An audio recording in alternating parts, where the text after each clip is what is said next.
가운데 우리라는 단어, 이 단어만큼 참 특별한 단어가 없다라는 생각이 설교를 준비하면서 문득 들었습니다. 왜냐하면 이 우리라는 단어 속에는 너나 나라는 그런 구분이 없지 않습니까?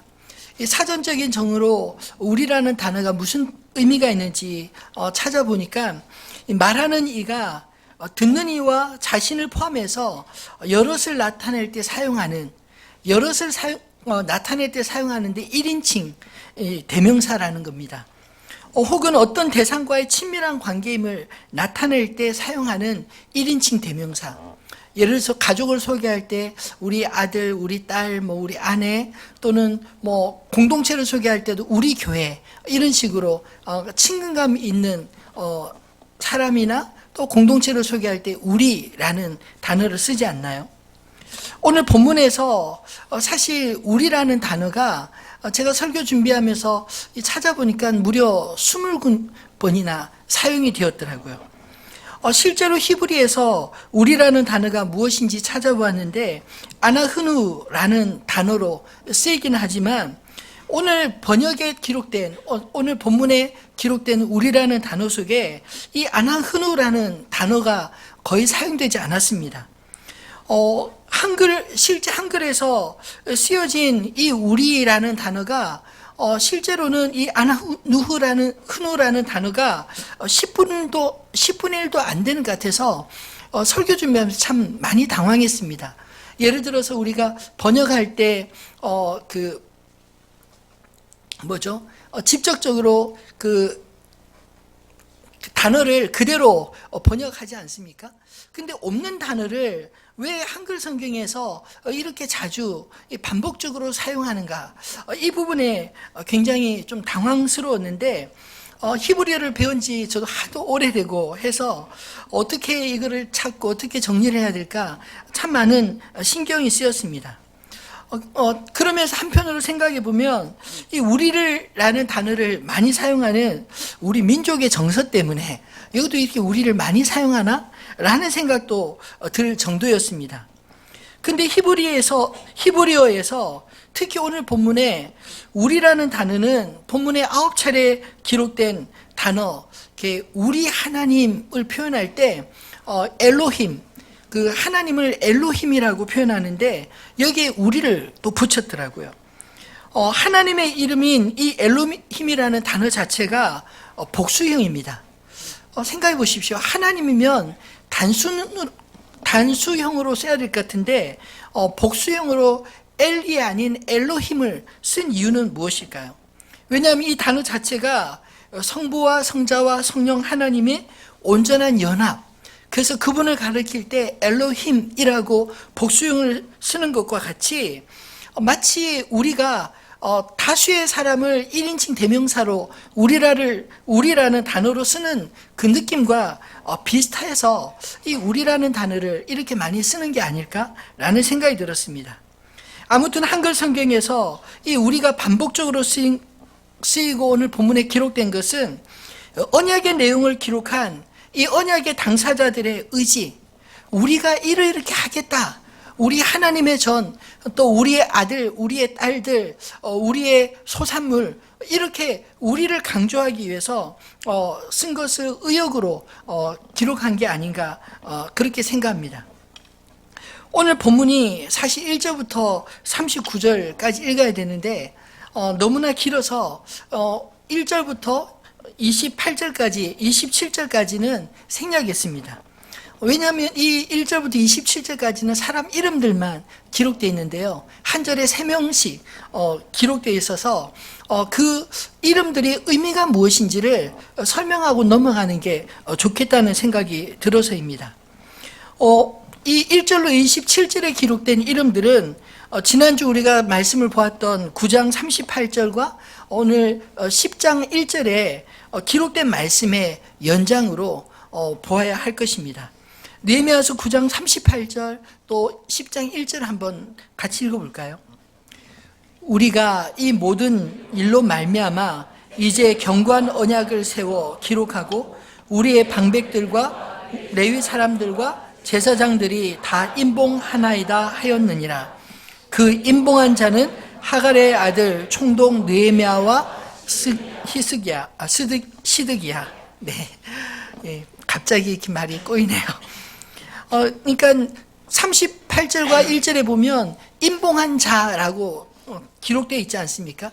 그러니까 하나님 앞에 견고한 언약을 다시 세우고 그 언약에 이름을 서명하고 임봉한 그 사람들의 이름이 쭉 기록되어 있는데요. 1절부터 8절까지는 서명한 제사장들의 명단과 총독 느헤미야를 포함해서 23명의 이름이 등장합니다. 그리고 9절로 13절에는 서명한 레위인들의 대표자 명단 16명의 이름이 등장하고요. 그리고 14절로 27절에는 서명한 백성들의 지도자 명단이 이 44명이 기록되어서 총 83명의 명단이 기록되었습니다. 그리고 그 명단을 자세히 보면 이름이 똑같은 이름들도 여럿 있습니다. 저희 막내 아들을 제가 이름을 지을 때 상훈으로 지었는데 상훈이 저희 교회 여럿 있어요. 우리 유상훈 목사도 상훈이고, 네, 그리고 또 우리 서상훈 집사님도 상훈이시고, 예, 마찬가지로 이 본문에 보면 뭐 반이라는 이름도 뭐 이렇게 여러 기록됐는데 이런 식으로 그 당시에 즐겨 쓰던 이름이 반복되어서 그냥 읽지 않았습니다. 그리고 오늘 우리가 읽은 이 본문 28절로 39절의 말씀이 사실은 그들이 임봉한 맹세의 내용들이 자세히 기록되어 있습니다. 언약의 내용들을 기록하면서 29절을 보면 저주로 맹세하였다라고 그 백성들이 그렇게 기록하고 있지 않습니까? 이 저주의 맹세는 만약 우리가 이 맹세를 지키지 않으면 그 대가를 달게 받겠다는 굳은 의지의 표현으로 맹세를 절대 깨지 않겠다라고 하는 그런 결의에 찬 표현인 것입니다. 실제로 본문에는 이 저주의 내용은 생략되어 있습니다. 그러나 그들이 이미 바벨론의 포로로 잡혀가는 과정에서 또 포로로 살면서 겪었던 그것들이 모두가 사실 저주가 아니었겠습니까? 하나님과 그의 백성들 간의 이 단절의 결과가 얼마나 끔찍했는지, 비록 일시적일지라도 죄로 인하여 하나님과 그 백성들과 거리가 멀어진다는 것을 그들이 그 결과가 무엇인지를 겪어보았기 때문에 그들 자신뿐만 아니라 그들의 후손들까지 이 맹세를 깨지 않고 우리가 영원히 지키겠습니다 라고 저주의 맹세를 한 것입니다. 여러분, 우리가 예배를 원하는 시간, 원하는 때 자유롭게 원하는 장소에서 드릴 수 있으니까 사실 별로 감사하다는 것 모르고 드리지 않습니까? 근데 만약 우리가 정말로 드리고 싶은 마음은 있는데 예배를 드릴 수 없는 환경 가운데 있다면, 예배를 드리고 싶어도 예배를 드릴 곳을 찾지 못해서 팔을 동동 굴려야 될 상황이라면 어떨까요?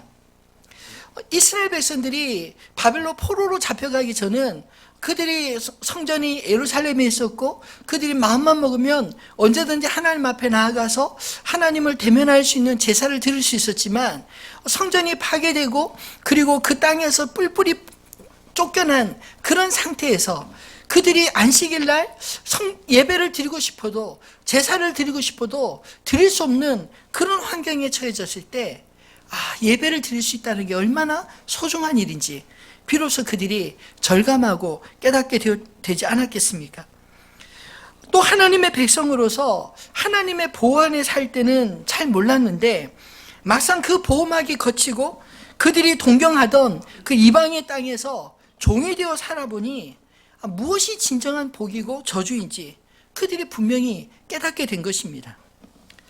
저는 성경을 보면서 하나님의 백성들을 하나님은 항상 선한 길로 인도하기 원하시는데 우리에게 깨닫도록 하기 위해 두 가지를 예배해 주셨다고 생각합니다. 하나는 우리가 읽는 이 성경 말씀이고요. 하나는 우리의 삶의 환경들이라고 생각합니다. 제가 사회훈련하면서 종종 그 집사님들께 이런 협박 아닌 협박을 할 때가 있습니다. 여러분, 말씀으로 연단받기를 원하십니까? 아니면 삶을 통해 연단받기를 원하십니까? 무슨 뜻인지 아시죠? 말씀대로 살면 환경의 연단을 피해갈 수 있는데, 우리가 말씀을 읽지 못하고 또 알아도 살지 않으면 삶의 그런 환경을 통해서 연단을 받고, 이렇게 살면 안 되는구나, 이렇게 하나님 앞에 돌아가야 되는구나, 이렇게 깨닫게 된다는 것입니다. 여러분, 어떻게 살기를 원하세요? 말씀의 연단 받기 원하십니까? 환경의 연단을 받기 원하십니까? 예. 바라기는 말씀의 연단을 받기를 바랍니다. 왜냐하면 성경을 통해서 이미 연단받은 백성들의 이야기가 있잖아요. 이스라엘 백성들, 또 하나님의 사람들이 하나님을 떠났을 때 어떤 연단 가운데 있었는지, 하나님이 그들을 긍휼히 여기시고 사랑하시기 때문에 포기하지는 않으십니다. 포기하진 않지만 그 과정에서, 깨닫도록 하는 과정에서 얼마나 힘듦이 있었는지. 여러분, 우리만 힘들까요? 하나님 더 힘드십니다. 성경이 왜 이렇게 많은 기록들로 되어 있을까요? 사실 우리가 구원받는데 필요한 말씀은 얼마 되지 않을 수 있잖아요. 어떤 의미에서 제가 어렸을 때 성경 볼 때 참 하나님도 잔소리가 많으시다, 이런 생각이 들었습니다. 왜냐하면 했던 말 또 하고 했던 말 또 하고 반복도 많아요. 역사적인 스토리 중에. 그런데 왜 이토록 수많은 말씀들, 선지자 하나를 보냈는데도 말 안 들으면 두 번째 보내고 세 번째 보내고, 소선지서가 무려 12명이나 있잖아요. 대선지서도 5명이나 있고, 한 명 보내서 해결 안 되니까 계속 시대마다 보내시고 깨닫도록, 돌아오도록 그렇게 말하는 이유가 뭘까요? 우리가 말씀을 잘 안 듣기 때문에 그렇습니다. 그런데 말씀을 하셨기 때문에 우리가 어떤 상황에 부딪혀서 문제를 겪고 나면 비로소 이게 주님께서 이렇게 하면 안 된다고 그랬는데 내가 이랬더니 당장에 이렇게 됐구나, 깨달아야지, 깨닫고 돌아올 수 있는 그런 길을 만들어주기 위해서 말씀하신 것이죠. 그렇기 때문에 이 말씀을 먼저 듣고 이렇게 살면은 안 되는구나, 이스라엘 백성들처럼 돌아가면 안 되지, 이렇게 생각하시고 말씀으로 연단받는 사람이 이 땅에서 잘 사는 비결인 줄 믿습니다. 여러분은 어느 길로 가기를 원하시나요? 바라기는 오늘 이스라엘 백성들이 언약을 새로 갱신하는 것은 그들이 이미 환난을 겪고 또 그 환경의 어려움들을 다 겪고 난 이후에 정말 이렇게 살아서는 안 되겠다, 우리와 우리 자손들이 살 길은 하나님 앞에 서는 길밖에 없다, 그렇기 때문에 저주의 맹세를 하며 하나님 앞에 돌아오고 다시 맹세를 하는 게 아닌가요? 오늘 이들이 한 맹세, 저는 이름을 우리들의 맹세라고 지어봤습니다. 왜냐하면 우리를 계속 반복하며 그들이 맹세하고 있기 때문이죠. 그럼 오늘 본문 속에, 우리의 맹세 속에 담긴 그 의미는 무엇일까요? 도대체 그들이 맹세하는 내용이 무엇이냐라는 말씀입니다. 첫 번째로 하나님의 백성답게 살리라, 이런 맹세를 하고 있습니다. 29절로 31절에 보면 하나님의 백성답게 살기 위해 그들이 율법을 두고 맹세한 내용이 몇 가지 나옵니다. 첫 번째가 이방인과의 혼인을 금하겠다라는 이야기가 나오고, 두 번째는 안식일에 이방인들과 이렇게 물적 교류를 하지 않겠다. 그리고 세 번째는 안식년을 준수해서 땅을 경작하지 않겠고, 또 빚을 진 그 형제의 빚을 탕감해 주겠다라는 그런 결단하는 내용이 있습니다. 그렇다면 여러분, 오늘 이 말씀대로 이방인들과 결혼하면 안 되나요? 주일에 돈 쓰면 안식일을 범하는 죄가 되나요? 오늘 본문을 해석하는데 우리는 구약의 교회에 요구되었던 미션과 신약의 교회에 요구되었던 이 미션의 차이를 좀 이해할 필요가 있다라는 생각이 듭니다. 왜냐하면 구약의 교회는 아브라함의 후손인 이스라엘 백성들이 그들의 조상들로부터 주어진 언약을 수직적으로 잘 계승해야 할 사명이 있었습니다. 그래서 조상으로부터 받은 언약을 그와 그의 후손들에게 계속 흘려보내는 수직적인 그런 언약의 계승이 핵심이라면, 그에 비해 신약의 교회는 이스라엘의 한 지역과 또 유대 민족이라는 한 민족에게 한정되어 있지 않습니다. 예수님의 지상 명령인 마태복음 28장 18절로 20절 말씀 우리가 잘 알고 있지 않습니까? 한번 읽어볼까요? 예수께서 나와 말씀하여 이르시되 하늘과 땅의 모든 권세를 내게 주셨으니 그러므로 너희는 가서 모든 민족을 제자를 삼아 아버지와 아들과 성령의 이름으로 세례를 베풀고 내가 너희에게 분부한 모든 것을 가르쳐 지키게 하라. 볼지어다 내가 세상 끝날까지 너희와 항상 함께 있으리라 하시니라. 아멘. 이 말씀에 의하면 가서 모든 민족을 제자 삼으라 그렇게 말하지 않습니까? 이 이스라엘이라고 하는 한 땅, 유대 민족이라는 한 민족을 넘어서 하나님의 눈은 모든 열방으로, 모든 민족으로 향하고 있습니다. 저는 교회를 묵상할 때 교회가 갖는 중요한 이 구약적인 미션과 신약적인 미션이 잘 수행되어야 된다고 생각합니다. 그것은 무슨 말이냐면 이 구약과 같이 수직적인 계승, 우리 당대만 아니라 우리 후대, 우리 다음 세대의 믿음을 잘 키워내는 이것은 교회가 마땅히 해야 될 일 아닌가요? 아무리 우리가 전도 많이 하고 열심히 해서 하고 봉사 많이 한다 할지라도 우리 가족이, 우리 아이들이 하나님을 떠나고 하나님 믿지 못한다면 무슨 소용이 있겠습니까? 그래서 이 구약의 말씀은 전 대단히 중요하다고 생각합니다. 왜냐하면 복음은 한 세대에 그칠 것이 아니라 오고 오는 세대, 주님이 오실 때까지 영원히 존재해야 되기 때문입니다. 그러나 반면에 이 우리가 너무나 강조된 그 구약의 전통만 생각한다면 마치 이 우리가 단지 우리끼리가 된다면 문제가 되지 않나요? 실제로 구약의 이스라엘 백성들이 하나님 앞에 책망받았던 것은, 예수님께서 이 바리새인들을 책망하셨던 것은 그들이 철저하게 우리끼리로 뭉치고 하나님이 보여주시는 열방으로, 하나님이 보여주시는 그런 연약한 죄인들과 이웃들에 대해서 눈과 귀를 막고 살았고 마음을 닫고 살았기 때문입니다. 그래서 교회는 사실 우리끼리만 중요한 게 아니라 복음의 수평적인 전파를 위해서, 확장을 위해서 복음을 전하는 우리 이웃들에게 뿐만 아니라 또 열방에까지 선교사를 보내고 복음을 전하는 일에 또 힘써야 된다고 믿습니다. 이런 전제 속에서 오늘 느헤미야 시대의 교회 모습은 어떤 상태였을까요? 자칫 우리가 구약의 틀을 놓치면 정말 율법과 성전에 갇힌 유대인이 아니면서도 유대인처럼 되고자 하는 그런 율법적 교회 간에 갇힐 수 있기 때문에 조심스럽게 봐야 한다고 생각합니다. 오늘 본문에서 우리의 회복을 위해 율법과 성전의 제사를 강조하는 것은 그 당시에 깨어진 하나님과 그 백성들 간의 언약을 재갱신하는 것이 가장 중요한 시점이었기 때문입니다.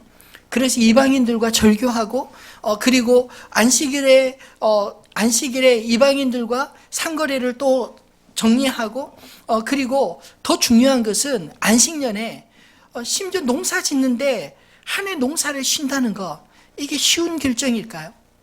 이럴 수 있는 것은 오직 하나님만 바라보며 살겠다라는 것 아닙니까? 마치 매일매일 만나를 거두다가 내일은 안식일에는 만나를 거두지 않고 그 전날 이틀치 거두는 것과 같은 그런 이치인 것입니다. 믿음의 고백인 것이죠. 하나님이 우리뿐만 아니라 이 땅도 하나님이 재갱신하고 새롭게 하시겠다는 뜻 아닌가요? 더군다나 그 물질적인 어려움으로 우리 집에 와서 종살이 하는 그 형제도 안식일에는 무조건 놓아줘야 합니다. 풀어주고 보내주고 또 빚도 탕감해주고 이런 제도가 안식년의 제도입니다. 이런 것들을 다 시행하라라는 것은 사실은 우리는 세상과 다른 존재다. 우리는 하나님 안에서 믿음의 형제 자매요. 그리고 우리는 하나님이 택하실 뿐만 아니라 하나님이 보호해 주시고 하나님이 주시는 은혜로 사는 백성이다. 이것을 그들의 삶과 고백을 통해서 나아가는 것입니다. 뿐만 아니라 이방인과의 이 혼인 단절이라고 하는 것은 그 당시에 이방 여인과의 결혼은 마치 이방 신을 섬기는 것과 같은 이치였기 때문입니다. 이스라엘이 왜 가나안 정복 이후에 그들이 점점점 우상의 길로 돌아섰겠습니까? 결국 이런 문제들이었기 때문에 그들이 하나님과 언약을 갱신하면서 하나님, 우리가 하나님을 떠나서는 결코 살지 않겠습니다. 이방인과 우리가 절교할지라도 하나님과 절교하는 일은 없겠습니다. 이런 신앙의 결단과 고백을 했어야만 했던 것입니다. 바벨론의 포로로 잡혀가 살아보니 하나님 말씀대로 순종하며 사는 것이 바벨론 포로로 생존을 위해 눈만 뜨면 일하며 눈치 보며 사는 것보다 얼마나 행복한지, 하나님의 종으로 사는 것이 더 행복한 줄을 그들이 깨닫고 알았기 때문에 오늘 이 맹세를 한 것이 아니겠습니까? 그러면 오늘 이 말씀이 느헤미야 시대와 아닌 오늘 우리 시대에 이 말씀이 어떤 의미에서 중요할까요? 저는 세상과 구별된 하나님의 백성으로 살리라, 이 맹세는 느헤미야 시대뿐만 아니라 오늘 우리 시대에도 중요한 화두가 아닌가요? 여러분, 우리가 믿는 자라면 믿지 않는 사람과 다른 그런 신앙의 세계관이 있지 않습니까? 우리가 적어도 믿지 않는 사람과 똑같아서는 안 되지 않나요? 사실 예수 믿지 않는 사람들이 믿는 사람들을 욕할 때 처음에는 다르다고 욕합니다.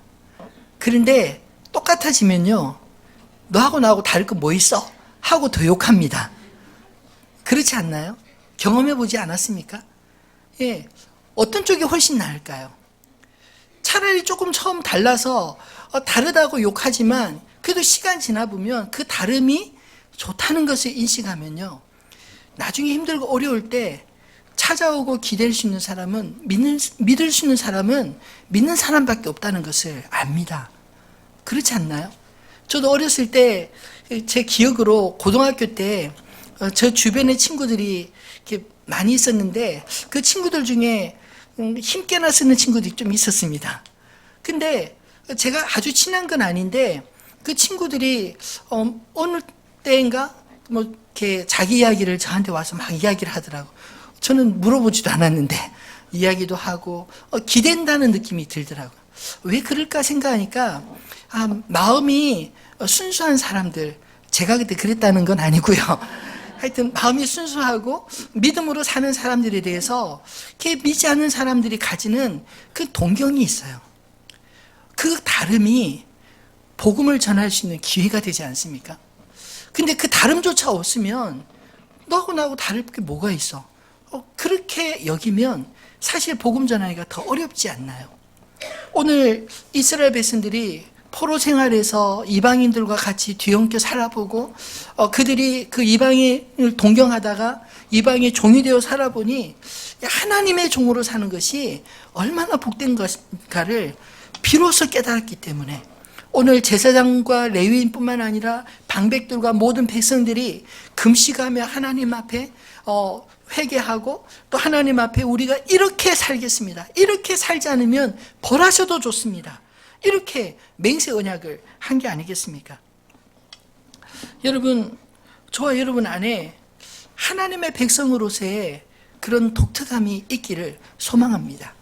적어도 믿지 않는 사람들이 볼 때, 야, 저 사람은 뭔가 우리와 다른데 그 다른 게 참 좋다, 그게 뭘까? 좀 궁금해서 좀 물어보는 사람이 있어야 되지 않을까요? 베드로 전서에도 너의 마음에 소망에 관한 이유를 묻는 자들에게 대답할 바를 항상 준비하라, 그렇게 말씀하지 않았습니까? 그런 소망들이 우리 안에 넘치기를 소망합니다.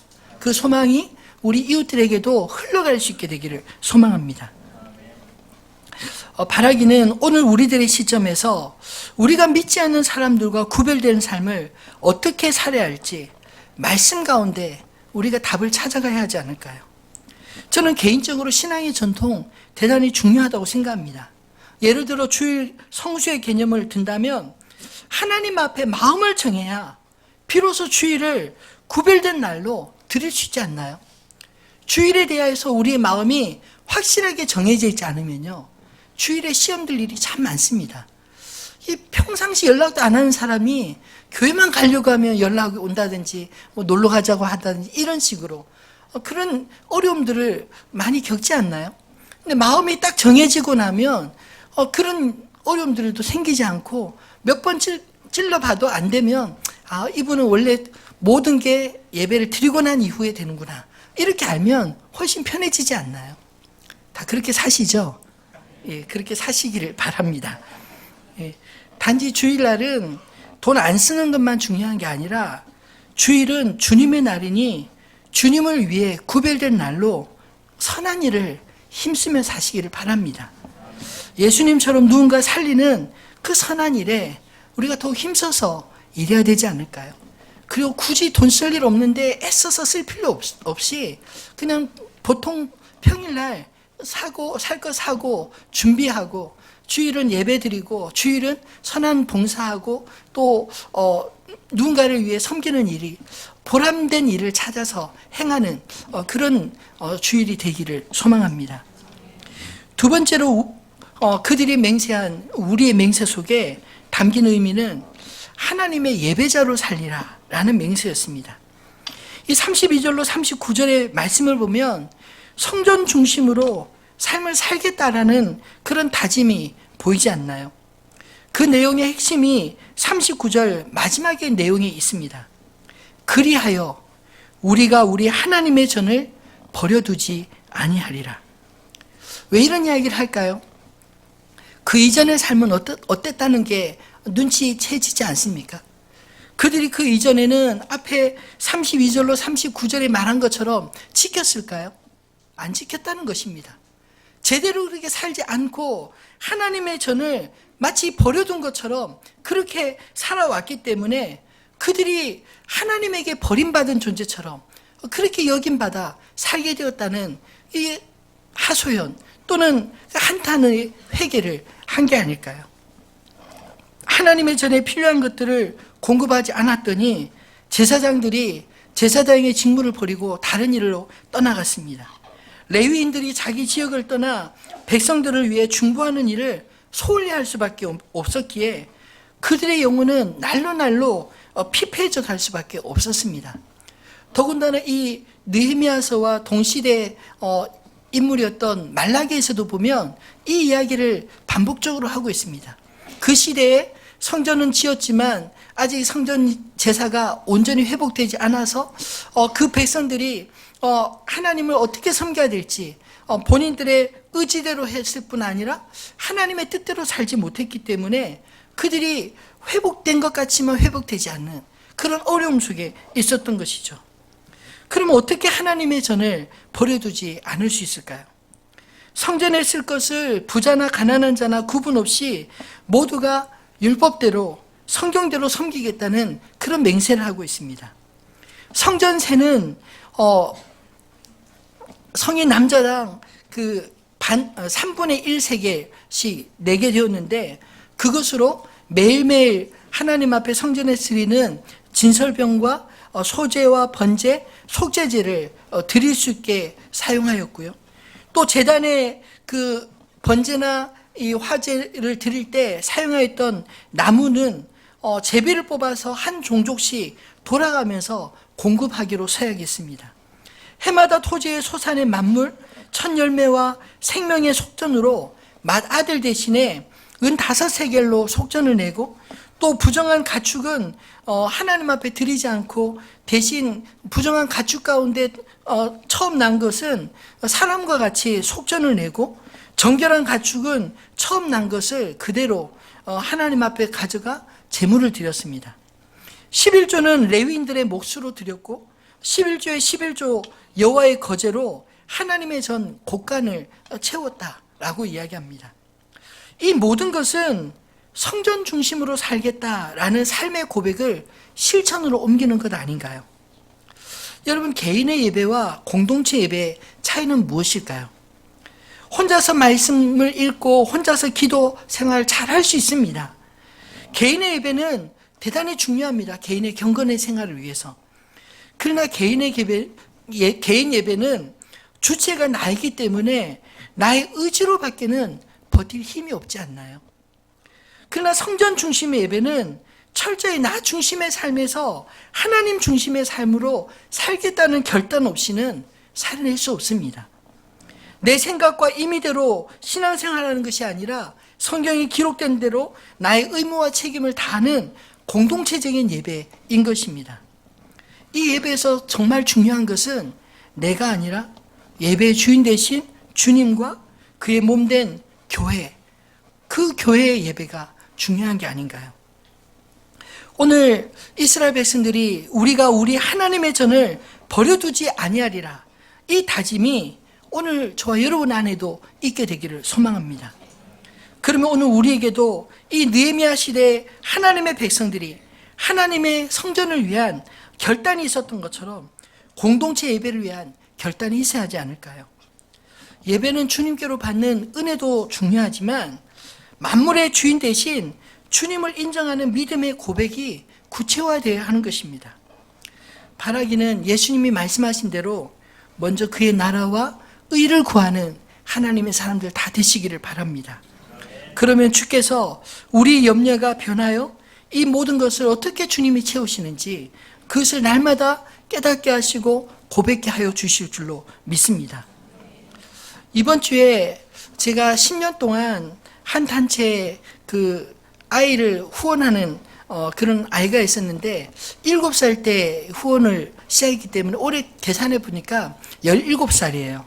근데 이 후원을 언제까지 해야 될지 모르겠는 거예요. 그래서 그 후원 단체에 이제 좀 끊어야 되나? 내년에 이제 우리 선교사님들도 막 보내고 하는데 금액도 작지 않습니다. 그래서 할까 말까 고민하고 전화를 해봤습니다.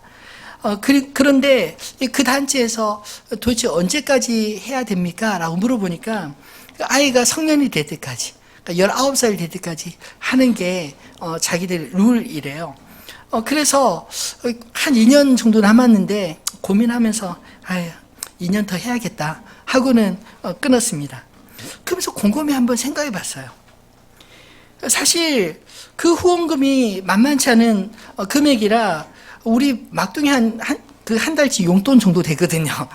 그래서 이거를 줄까 말까 고민하고 있었는데 문득 제 마음에 그 생각하는데 이런 마음을 주시는 거예요. 지난 10년 동안 우리 아이들이 큰 어려움 없이 잘 자라준 거 생각하니까 그게 너무 감사한 거예요. 아픈 데 없이 잘 자라준 것도 감사하고 6년 전 엄마를 잃고 사춘기가 막 시작된 이 막내가 이제 대학생이 된 것 생각하니까 그것도 너무너무 감사하더라고요. 전혀 상관없을 것 같은 일이지만 하나님께서 우리를 돌보시는 것이 우리가 하나님을 위해 또 이웃을 위해 하는 것보다 훨씬 더 크다는 사실을 이 잠깐의 순간이었지만 돌아보게 하시고 깨닫게 해주시더라고요. 여러분, 우리는 종종 우리 자신이 애써서 지금까지 잘 살아왔노라 이렇게 착각할 때 많지 않습니까? 좀 더 진지하게 생각해 보면 내가 한 것보다 훨씬 더 많은 것을 내가 은혜로 받아 누리며 사는구나 하는 사실을 깨닫게 될 줄로 믿습니다. 이것이 은혜입니다.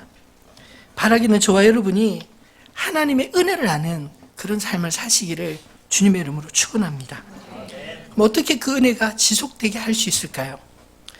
우리가 하나님을 잊지 않고 예배자로 힘써 살고자 할 때 주님의 은혜가 우리 인생에 늘 머물게 하는 힘이 되지 않겠습니까? 하나님 앞에 참된 예배자로 살고자 하는 것, 그것이 하나님이 우리를 돌보시는, 우리를 통하여 하나님을 드러내시는 그런 기회인 줄을 믿으시기 바랍니다. 말씀을 맺겠습니다. 여러분, 하나님과 우리가 되시기를 바랍니다. 참 멋진 표현 아닌가요? 하나님과 우리가 되는 것. 우리 하나님. 남의 하나님이 아니라 내 하나님이라 뜻이죠. 내 아버지라는 고백을 하지 않습니까? 제발 하나님과 남처럼 살지 마시기를 바랍니다. 하나님을 그분, 당신 뭐 이런 표현하는 건 좀 멀게 느껴지지 않나요?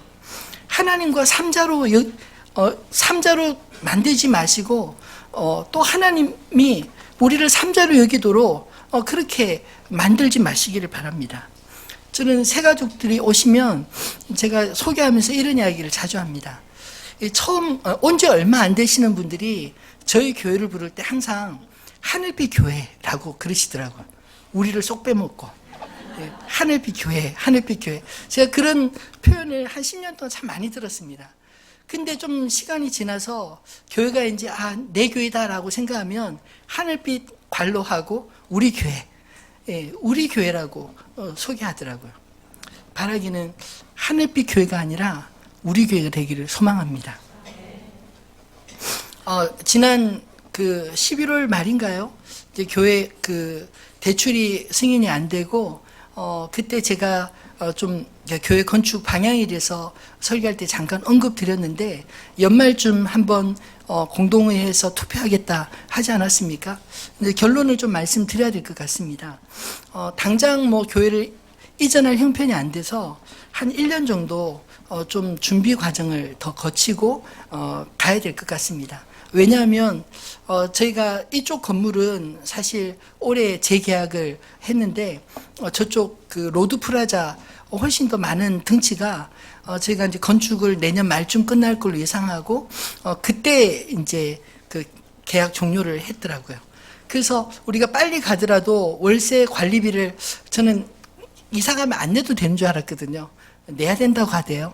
그래서 그렇게 이중으로 드린다면 굳이 그렇게 드릴 필요 없겠다 생각이 들어서 당장 뭐 한 3월 10주년은 거기서 예배 드렸으면 좋겠다고 생각했는데 그건 조금 더 미루기로 해야 될 것 같고요. 또 일단 교회 옆에 교회 부지 옆에 새로 산 부지와 건물은 내년 초에 깨끗이 리모델링을 할 계획입니다. 그래서 저도 중간에 왔다 갔다 하고 또 일부 교육자와 직원은 아예 거기 상주를 시켜서 그곳에서 뭐 소그룹 모임이든 또 뭐 예배든 뭐 중보기도부든 그곳에서 예배나 또 뭐 MT든 모든 모임들을 순모임이든 자유롭게 할 수 있도록 그 공개할 생각입니다. 거긴 주차도 편하고 하니까 여기서 주차 걱정되시면 그쪽으로 가셔도 될 것 같아요. 일단 한 1년 동안 저희가 양쪽 이제 그 살면서 그 거리가 오산지역이기 때문에 성도님들 사이에 그 심리적인 거리감이 좀 있으신 것 같아요. 근데 이 처음 초행길은 멀게 느껴지지만 매일같이 다니다 보면 가깝게 느껴지지 않습니까? 그래서 내년 1년 동안은 좀 심리적인 거리감을 확 좁히는 시간으로 틈만 나면 거기 가서 할 수 있는 무언가를 만들어 보도록 하겠습니다. 그리고 또 이곳은 이곳대로 또 자유롭게 지금까지 쓰던 대로 쓰면 되고요. 그 한편으로 생각하면 교육공사가 우리가 계획한 시간표대로 되지 않아서 좀 낙심도 되고 서운하기도 하지만 또 한편으로 생각해 보면 전 너무나 감사합니다. 왜냐하면 멋모르고 시작했으면 아마 제가 매일매일 피말리는 하루하루를 보냈을 것 같아요. 왜냐하면 이 공사를 시작함과 동시에 마칠 때까지 들어가는 비용을 계산하니까 천문학적인 액수더라고요. 거의 공사비의 절반을 1년 반 정도 동안 한 2년 안에 마련을 해야 되는데 매달 들어가야 되는 기성고하며 막 그런 것들 때문에 얼마나 쫓겼을까, 얼마나 두려웠을까. 또 제가 마음이 쫓기면 예배 시간에 자꾸만 막 울면서 성도님들 헌금해야 된다고 뭐 이렇게 하면 그 은혜 받으러 왔는데 그 부담 느껴서 얼마나 힘들까. 근데 우리 형편 아시고 하나님이 그냥 좀 천천히 가도록 해주신 거라는 생각이 듭니다. 근데 분명한 거는요, 언젠가 갑니다. 왜냐하면 1년을 한 3년을 앞당기면 3년의 스트레스와 리스크가 있고요. 2년을 앞당기면 2년을 앞당긴 만큼의 스트레스와 리스크가 있고 한 1년 앞당기면 그 정도의 리스크가 있어요. 근데 제가 계산해 보니까 한 뭐 3년까지는 안 가더라도 하여튼 목표한 금액 정도 우리가 총액 중에 적어도 한 40% 이상 좀 채워져야 공사를 시작할 수 있겠고, 왜냐하면 그래야지 제가 공사 이렇게 알아보면서 놀랬던 것 중에 하나가 부가세 별도래요. 전체 공사 금액의 10%가 그냥 세금으로 나가야 되기 때문에 이게 다 하는 건데 교회라고 안 할 수도 없는 노릇이고, 그래서 이 부가세까지 치면 실제로는 110%를 준비해야 되거든요.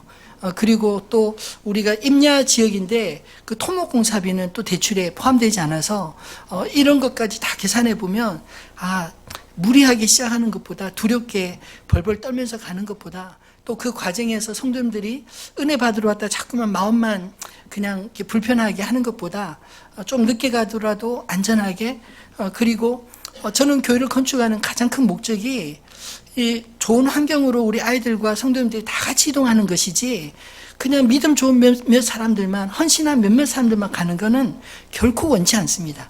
그러면 안 지는 게 낫죠. 그렇지 않나요? 그래서 조금 늦게 가더라도 성도님들이 마음에 다 같이 동의하시고 인정하고 그리고 참 은혜로운 간증이 우리 마음속에 되는 그런 교회가 되도록 공사 일정을 지난 당회 때 정했습니다. 그래서 급하게 가지 말고 우리가 사놓은 그 건물로 가서 한 2년 정도, 3년 정도 살 것 잡고 그리고 그동안에 불편할 거 다 내년 1년 동안 잘 준비해서 잘 이동해서 그곳에서 또 우리가 잘 견디고 옆에 교회가 지어져 가는 것을 기도하면서 지켜보고 또 감사하고 이랬으면 좋겠다 싶습니다. 그래도 괜찮겠죠? 네. 그래서 따로 투표는 하지 않겠습니다. 왜냐하면 당장 갈 것 같으면 갈까요 말까요 하겠는데 당장 갈 건 아니기 때문에 투표는 생략하고요. 제 바람은 우리 교회 장점이 있지 않나요? 자발적이고 또 자발적으로 헌신하는 그리고 또 즐겁게 이제까지 우리가 왔지 않습니까? 교회가 건축 때문에 교회가 마땅히 해야 될 선교를 포기하거나 또 다른 여러 가지를 포기해서는 안 된다는 생각이 듭니다. 처음에 우리가 교회 건축을 작정하면서 그런 마음으로 시작했는데 앞으로도 그렇게 갔으면 좋겠습니다. 좀 빨리 가느냐 적게 가는 거냐는 여러분이 얼마나 헌금 많이 하느냐 적게 하느냐에 좀 날렸지만 그건 역시 그냥 물 흐르듯이 하나님의 은혜로 하나님께서 우리에게 채워주시면 더 할 수 있고 그렇지 않으면 또 기다리고 그렇게 가도록 하겠습니다. 오늘 이 말씀에 저는 그 이스라엘 백성들이 그 포로기를 경험하고 난 이후에 하나님의 종으로 산다는 게 세상의 종으로 사는 것보다 얼마나 복된지를 깨닫고 비로소 성전 중심의 삶을 살겠다 다짐하고 그리고 하나님 백성답게 살겠다 그렇게 저주를 맹세하는 장면, 이 장면이 오늘 우리에게도 하나님 앞에 그런 맹세의 기회가 되었으면 좋겠습니다.